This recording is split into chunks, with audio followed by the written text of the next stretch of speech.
رسول معظم رحمت دو عالم صلی اللہ علیہ وسلم سرکار نے فرمایا ان الشیطان یفر من ذل عمر، شیطان عمر کے سائے سے بھی دوڑتا ہے. یہ حدیث رسول ہے صلی اللہ علیہ وسلم. عمر کے سائے سے بھی شیطان دوڑتا ہے. اب آپ اندازہ لگائیں کہ شیطان جو ہے اس نے کس کس پر حملہ نہیں کیا. آدم علیہ السلام پر حملہ کیا شیطان نے، اما حوا کی صورت میں ان کو بہلایا. تو پھر نوح علیہ السلام پر حملہ آور ہوا، ابراہیم علیہ السلام پر حملہ آور ہوا، اسماعیل علیہ السلام پر حملہ آور ہوا، ایوب علیہ السلام پر حملہ آور ہوا، یوسف علیہ السلام پر حملہ آور ہوا. انبیاء اور مرسلین پر شیطان حملہ آور ہوتا چلا آیا. یہ علیحدہ بات ہے کہ وہ خاکم بدہن رہا، وہ ناکامیاب رہا، کامیاب نہ ہو سکا. جس نبی پر بھی جس رسول پر بھی اس نے حملہ کیا ہے وہ ناکامیاب ہوا ہے، وہ کامیاب نہیں ہو سکا. لیکن سرکار دو عالم صلی اللہ علیہ وسلم کا یہ فرمان جو ہے عمر فاروق کے متعلق، عمر فاروق سرکار کے غلام ہے. شیطان حملہ تو درکنار، سرکار نے فرمایا ہمارا عمر جس راستہ سے گزر جائے شیطان وہ راستہ چھوڑ دے. یہ انعام کیسا ہے جو سرکار ارشاد فرما رہے ہیں فاروق اعظم کو عطا فرمائے.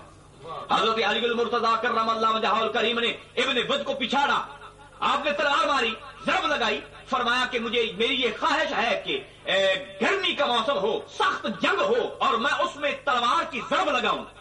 جناب مولا مشکل کشا حیدر کرار نے ضرب لگائی اور ابن ود کا نصف حصہ اس طرف جا گرا اور نصف حصہ اس طرف جا گرا اور وہ دو ٹکڑے ہو گیا. ابن ود کو دو ٹکڑے کر کے جب مولا مشکل کشا واپس پلٹے تو رسول پاک صاحب لولاک نے انعام دیا. سرکار نے فرمایا ضرب الواحد افضل من عبادت الثقلین. سرکار نے فرمایا اے علی تیری یہ جو ضرب ہے ایک ضرب دونوں جہاں کی عبادات سے افضل ہے. اختیار ہے کہ نہیں؟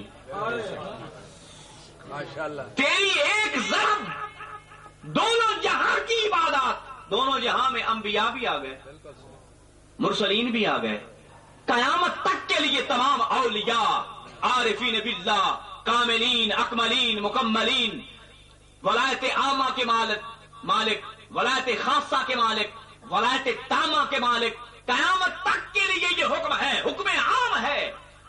ضرب الواحد افضل من عبادت الثقلین، دونوں جہانوں کی عبادات سے افضل ہے. تیری ایک ضرب دونوں جہاں کی عبادات ایک طرف، علی حیدر کرار کی ضرب ایک طرف.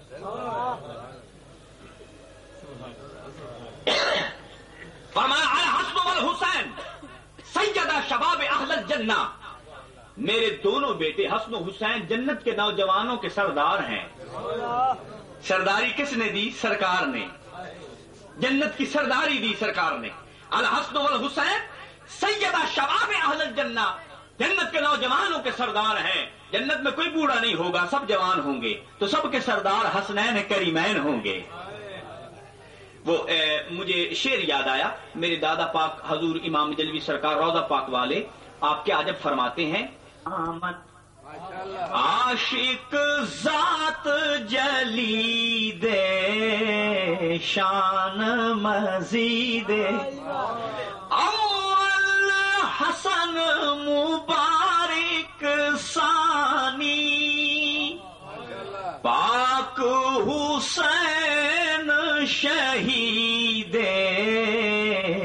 آل مجید غلام محمد جو کوئی منکر اوہ مردود یزید شمر پلید.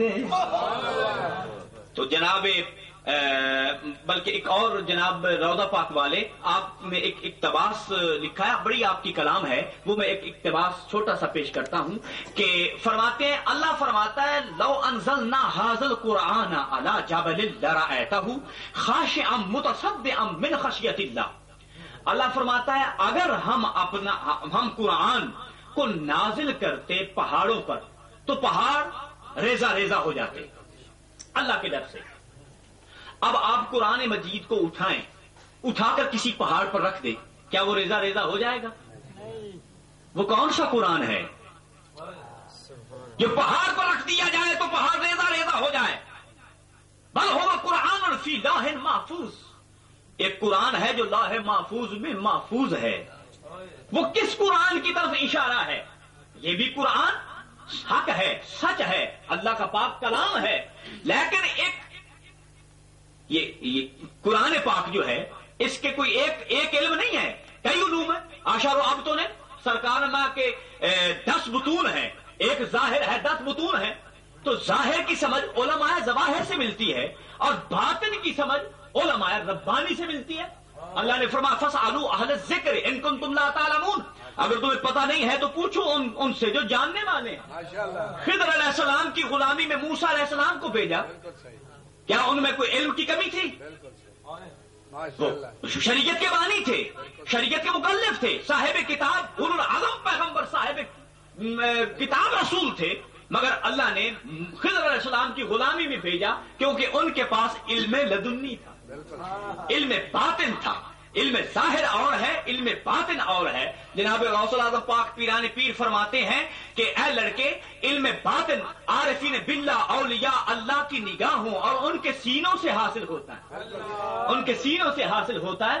تو جناب مولا مشکل کشا علی المرتضیٰ کرم اللہ وجہہ الکریم آپ فرماتے ہیں ھذا قرآن صامت وَأَنَا قُرْآنٌ نَاطِقٌ، یہ قرآن ہے خاموش، میں بھی قرآن ہوں مگر بولنے والا۔